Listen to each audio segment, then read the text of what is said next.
In today's lesson, we're looking at behavioral and structural adaptations. This ties in with our learning intention, our learning standard 1.4. And our learning intention for today is to explain how structural and behavioral adaptations in plants and animals results in successful reproduction.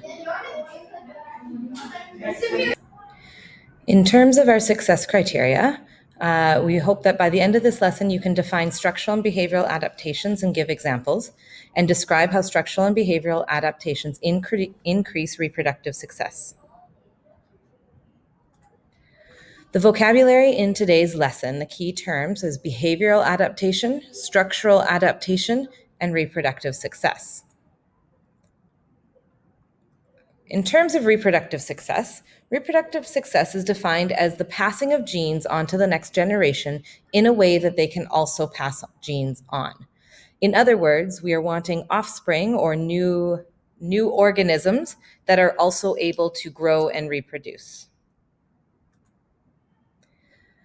Behavioral and structural adaptations are those things that the different plants and animals have that help them to survive. In terms of reproduction, this is basically what they need to be able to live long enough to reproduce. Structural adaptations refer to the physical characteristics or structure, the actual parts that make up the different organisms, so the plant or animal.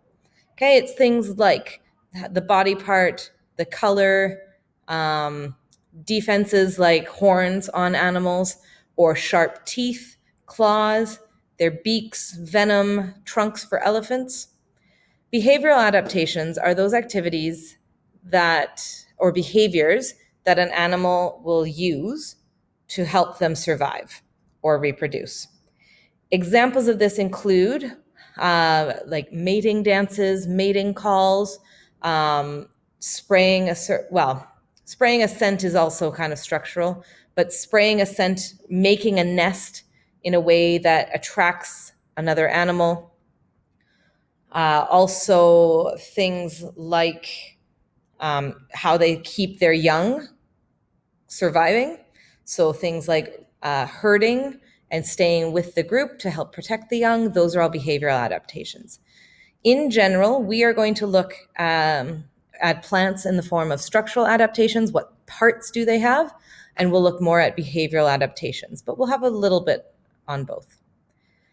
That's it for the notes portion. In terms of additional information, we go into a little bit more on the types of adaptations that there are. So there's adaptations to get food, adaptations for reproduction, adaptations for defense. These are all structural adaptations that plants have.